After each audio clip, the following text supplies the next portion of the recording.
Voltamos aqui na cozinha com essa maravilhosa que hoje vai me fazer comer frango com quiabo, gente. Eu nunca coloquei nada que tu tenha cozinhado na boca que eu não tenha gostado. Mas hoje tem que ser sincera, tá? Eu não vou pode te dizer, mentir. eu toda vez, é sério, eu desisti de comer o quiabo porque toda vez eu sinto aquela gosma. Não, aquele negócio. não fica. Tá, então vai. Que eu quero ver o que tu vai usar. Eu vou usar, eu usei 6 sobrecoxas só, aí eu tiro o osso e tal. A verdadeira receita mineira vai o osso, o frango inteiro picadinho.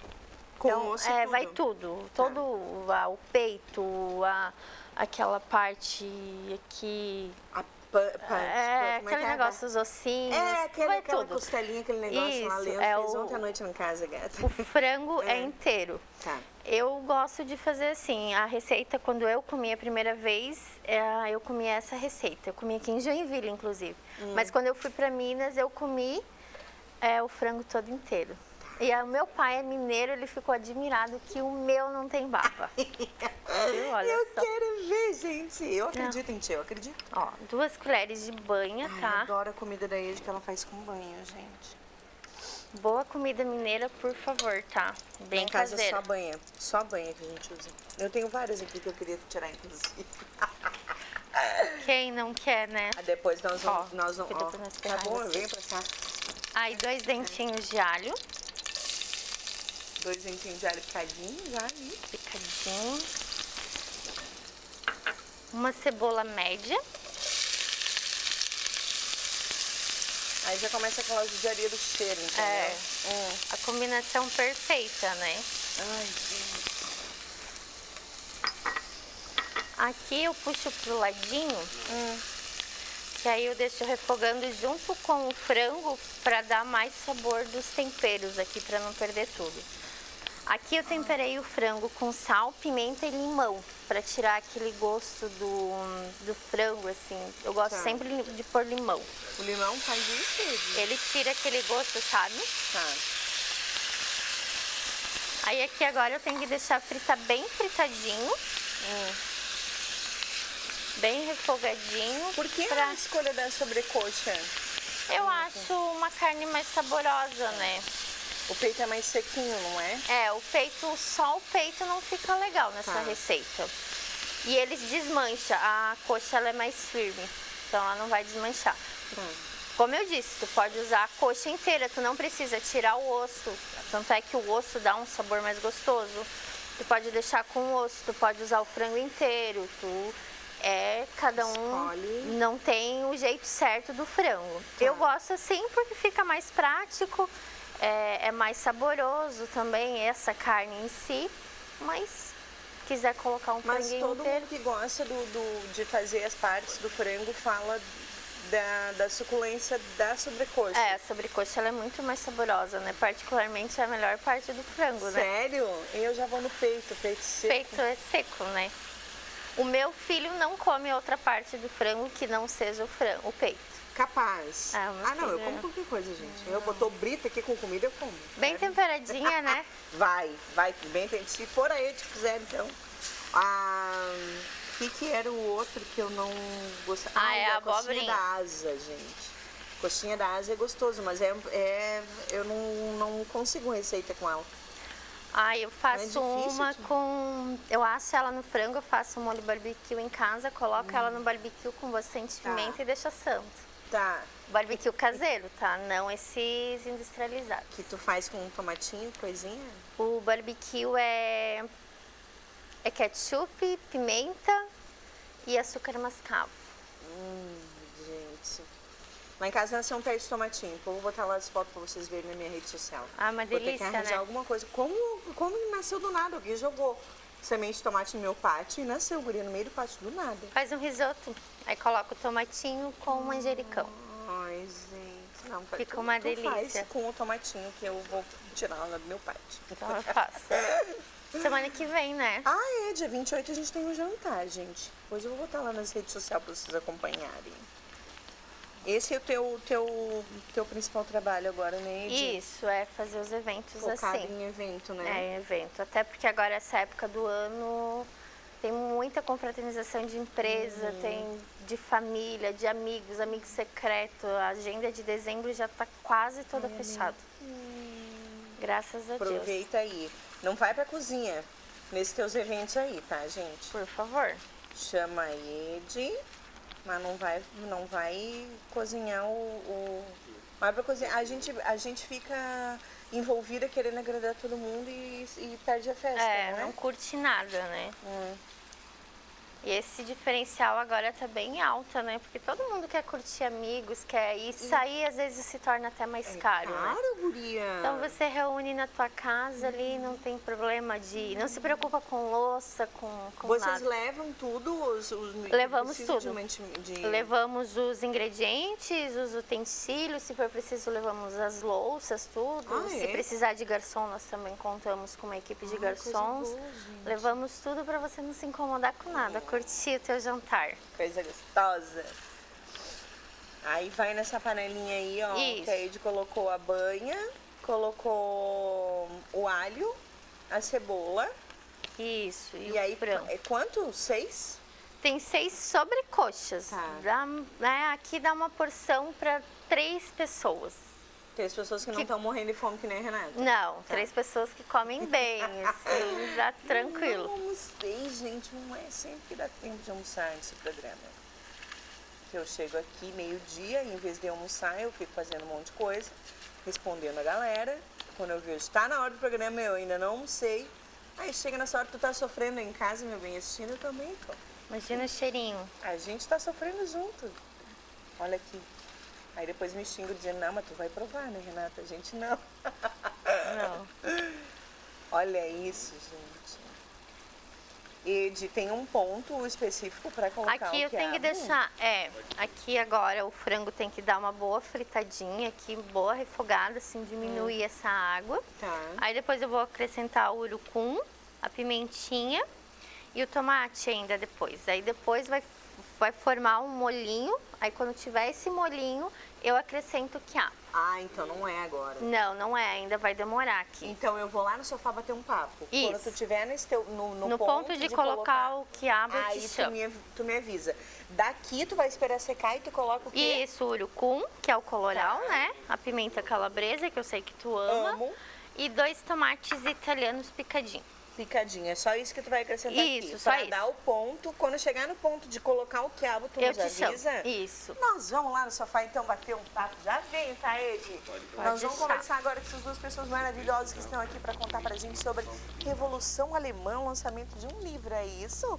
Glaucio e Marlon, sejam muito bem-vindos. Obrigada por terem aceitado o convite de participar do programa. Prazer estarmos aqui com você, Renata. Imagina. Eu sou jornalista por formação acadêmica, por ter atuado em vários veículos de comunicação da região. Agora atuo no setor de comunicação de uma empresa privada, de tecnologia da informação. Nós temos vários colegas em comum. Olha isso. Outras emissoras pela qual você passou na redação, muitos deles estudaram comigo na faculdade. Quem era? A Glaucia vai se perder agora. O Marcos Pereira. Ai, querido. Saudade deles. Oliveira, que também está. O Max, que veio do Sul, da RBS do Sul. Eu fui secretário de governo numa prefeitura no subestado. Ele estava também na emissora de TV aberta. A gente fez muita relação institucional, profissional, com vista de divulgar as ações da Que administração lindo. Saudade de todo mundo. Tava cercado de boas pessoas. Sem dúvida. Claro, eu conheço o seu trabalho, acompanho. Quando eu estava, foi exatamente o período que você veio para cá. Eu estava no Sul como secretário de comunicação e acompanhava, obviamente, a sua trajetória. Dei aquela paradinha da maternidade, depois voltei numa maneira mais leve, mais solta. Hoje nos traz aqui um lançamento de um livro, um jornalista alemão, na verdade. Eu quero ver, eu posso ver? Aliás, esse é seu de presente. Ai, queridos, olha isso aqui, os meninos vão pegando detalhe enquanto o Marlon vai contando pra gente então. A Revolução Alemã. Conta pra mim, Marlon. O objetivo do lançamento desse livro na cidade, essencialmente, é porque a cidade tem uma formação identitária cultural alemã. Então, tem uma relação direta com a cultura da cidade. A minha família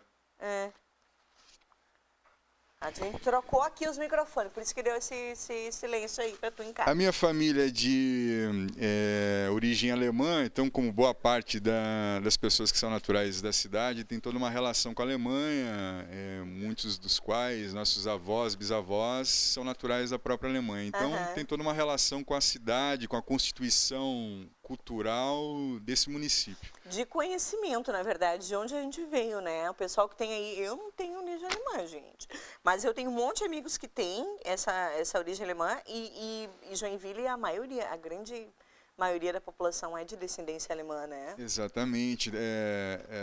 A gente pode observar pelo nome das ruas, pelos sobrenomes das grandes indústrias da cidade, na qual formou boa parte das famílias se desenvolveram a partir desse desenvolvimento econômico fundado por esses imigrantes da Alemanha. Eu acho lindo a gente saber a nossa história, de onde a gente veio, né? Às vezes a gente descobre descendência, eu sou descendente de tal família, a gente nem faz ideia. E isso na verdade, só vem pra gente com pesquisa, não é? A gente não tem como descobrir os nossos antecedentes. Olha que lindo isso, gente. Tem uma parte de fotografia. Contem pra mim. Eu vou folheando aqui, Márcio. O objeto do livro se dá sobre um evento histórico extremamente importante para a própria história da Alemanha. Como eu estudei meu ensino médio até a formação superior na área de comunicação numa instituição de difusão da cultura alemã aqui na cidade, sempre me chamou a atenção que esse período histórico não era apresentado. Há um déficit sobre esse período do ponto de vista didático. Mas de propósito, não? Ou não tem relação? Eu penso que acho que a professora Glaucia, inclusive, ela nos ajuda, Glaucia, pelo amor de Deus. Um pouco é um pouco de propósito. Não sei se é um pouco de propósito, mas na verdade é uma revolução que não deu certo, né? A Revolução Alemã é uma revolução que não deu certo. Então, por conta disso, a gente acha que não precisa ensinar, né? Suprimiu da história ali. Só porque ela é uma suposta revolução fracassada, quer dizer, ainda que ela não tenha dado certo, você não precisa ensinar na escola. Mas, na verdade, ela faz parte, né? Até a história que não deu certo também faz parte da nossa... Aprendizado, amor. Nos nem constitui, tudo não exato. Nem tudo que a gente faz na vida vai dar certo. Tu vai dar uns tropeços no meio do caminho aí, mas tu vai aprender com isso. E o que conta, então, essa parte da história onde não tinha? Onde a gente só vai encontrar no livro? Primeiramente, é importante se destacar, a gente está fazendo o lançamento hoje em Joinville, a primeira publicação dessa obra no Brasil e a primeira tradução para o português. A professora Glaucia, que nós importamos especificamente para o evento, na verdade é uma convidada especial, a conferencista principal da atividade, ela é uma pesquisadora exatamente desse período histórico. Professora de uma instituição de Campinas, com formação de doutorado na Unicamp, que é a principal instituição de ensino superior do país, a mais respeitada da América Latina. E toda a pesquisa acadêmica da Glaucia se dá exatamente nesse recorte histórico. A obra, entendi, gata. A obra especificamente trata do momento que a Alemanha passava, de uma grande crise econômica.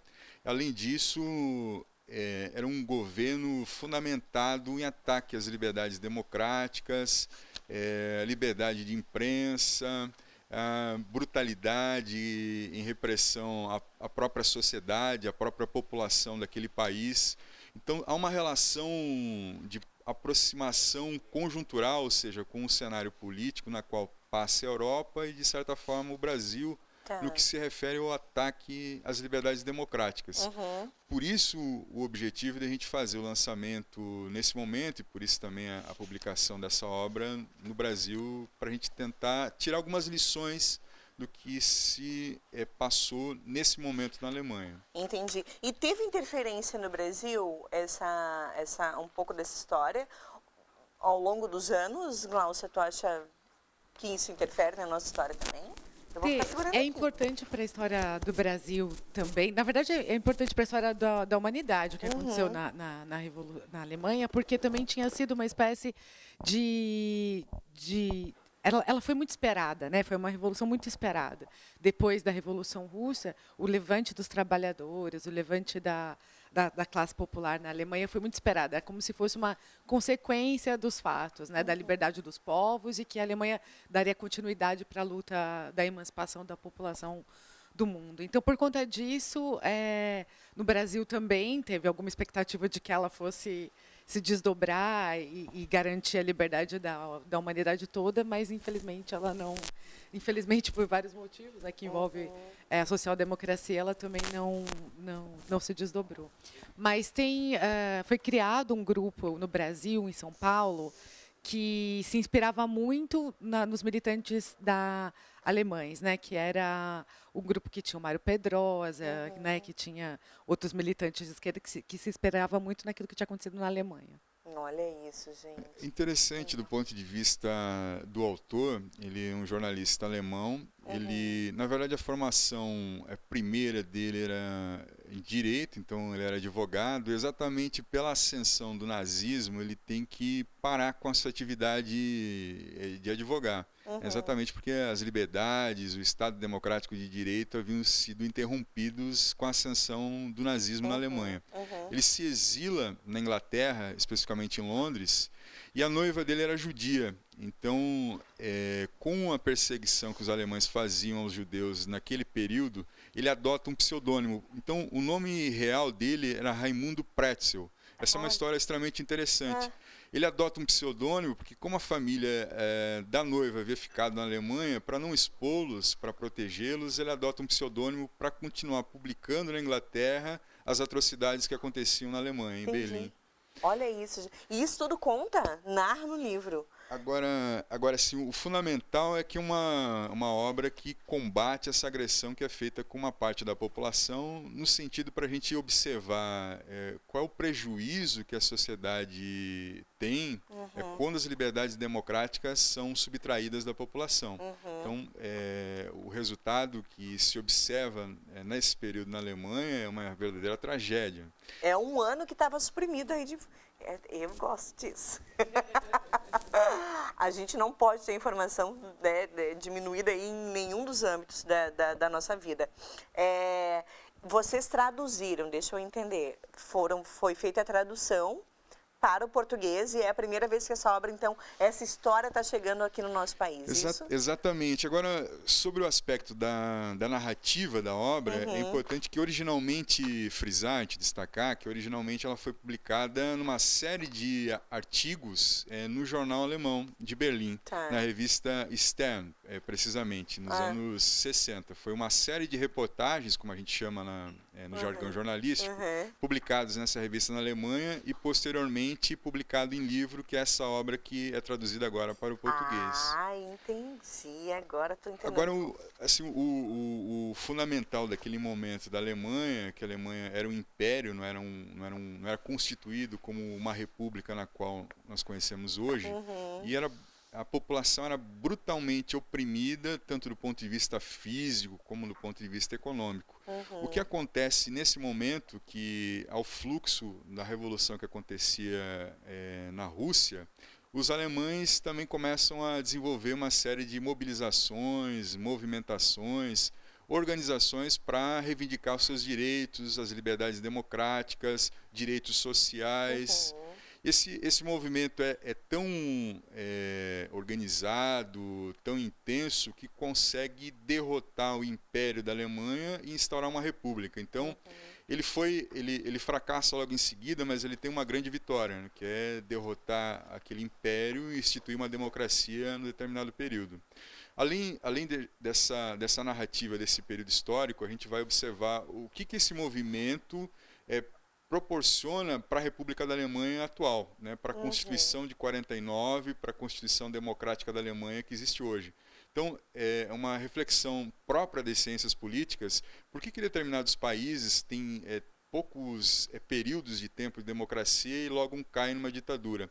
A Alemanha viveu um período de repressão, de supressão da democracia, mas após a Segunda Guerra, a gente está falando aí de mais de 50 anos onde se vive em democracia plena. Então, hoje um discurso antidemocrático, um discurso que oprime as mulheres, que é o seu público fundamental aqui na TV, que oprime grupos minoritários étnicos, hoje na Alemanha não tem espaço. A própria imprensa não legitima, criminaliza um discurso. Já corta isso.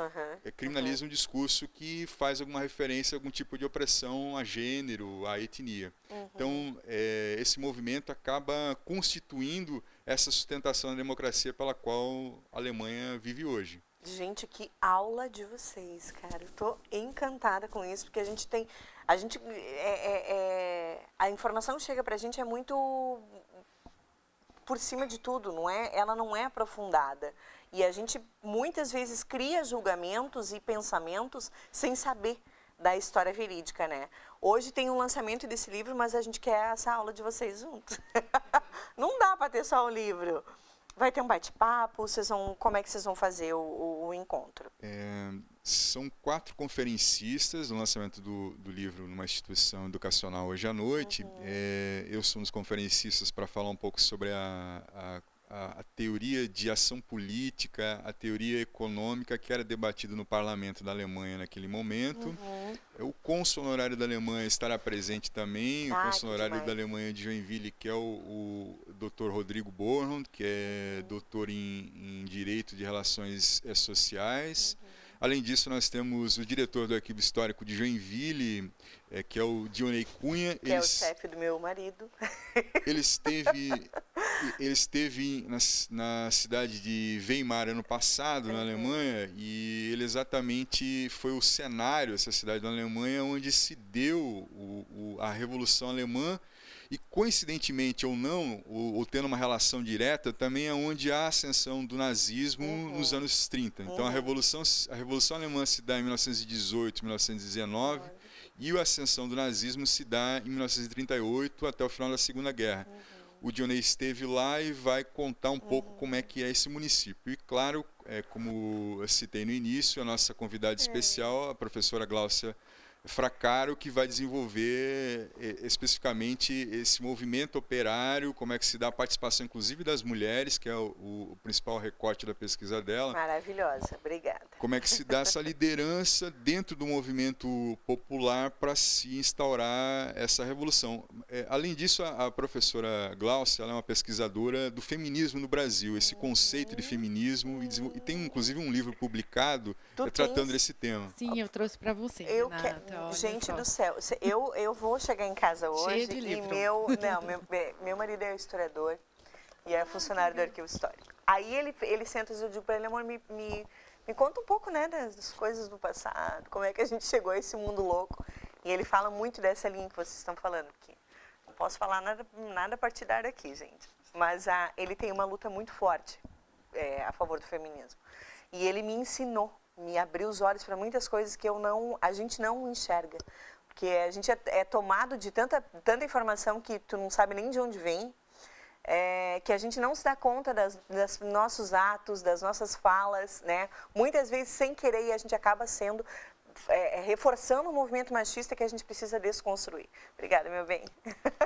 E aí hoje a Gláucia então veio, né, junto com o Marlon, que está falando sobre o lançamento do livro A Revolução Alemã. E tem esse livro aqui que Leandro vai ler antes de mim, eu sei disso, amor, mas depois eu leio, que é Os Direitos das Mulheres, Feminismo e Trabalho no Brasil. Que lindo, me fala um pouquinho, Gláucia. O livro é fruto da minha pesquisa de doutorado. Ganhou um prêmio, né, que é um prêmio da Associação Brasileira de Estudos do Trabalho. A pesquisa foi financiada pela Fundação de Amparo à Pesquisa no Estado de São Paulo. E tudo isso, enfim, foi o que proporcionou a publicação, né, do livro. Mas o que eu tentei fazer foi contar a história do feminismo no Brasil, que era uma história contada muito a partir daquelas mulheres de cima, né, daquelas mulheres das classes altas, e não tinha muito espaço para as mulheres comuns, para as mulheres trabalhadoras. Né? Então, eu tentei recuperar uma história que conta de um feminismo visto de baixo, né, do feminismo das mulheres comuns, não só das excepcionais, que essas histórias a gente já conhece, mas também a gente faz parte da história. É isso, gente. Acho lindo ter feito isso, que eu acho que é uma de grande valia, né, de contribuição aí social mesmo, porque mais do que levantar bandeira, A gente tem que informar as pessoas, né, com conteúdo de qualidade e do quanto, sim, as mulheres precisam ser respeitadas e por que elas precisam ser respeitadas. Ninguém está dizendo aqui que agora tu não vai mais se depilar, ou não vai mais, não pode mais usar maquiagem. Ninguém está dizendo isso para ti. A gente precisa entender o que é o movimento do feminismo. E eu acho que quando a gente tem mulheres como a Gláucia, Marlon, falando disso pra gente, é nesse tipo de informação aqui, ó, que tu tem que buscar. É essa bandeira aqui que tu tem que levantar. Para saber qual bandeira levantar, primeiro tu precisa te informar. Eu vou devorar isso aqui inteiro. O que moveu o começo da pesquisa foi justamente tentar entender de onde vêm os direitos para as mulheres, de onde que vem licença maternidade, lei de igualdade salarial. A ideia era um pouco essa, né? Partir da luta por direitos das mulheres. Onde a gente pode encontrar esse teu livro, Glaucia? Sim, o livro foi foi editado pela editora da Fundação Getúlio Vargas, se encontra no site da editora e nas melhores livrarias do ramo. Ai, gente, coisa mais linda. Marlon, tu reforça o convite pra gente desse aqui, por favor. Depois eu coloco os 2 links lá no meu Instagram pra tu dar um print. Eu sabia que a obra da professora Gláucia ia dialogar diretamente com o seu público. Como eu conheço... Já tinha dito pra mim, né, Marlon? Sim, como eu conheço o seu programa, sei das mulheres empreendedoras que vêm aqui, que são suas entrevistadas. Esses dias tinha a delegada Marilise Bento, na qual conheço o trabalho como jornalista há algum tempo. Sabia que a obra da professora Gláucia, da emancipação das mulheres na sociedade, do empreendedorismo, da própria liberdade econômica das mulheres, faria todo um diálogo direto com o seu público. Agora, convidar o público para hoje à noite, para o lançamento da Revolução Alemã.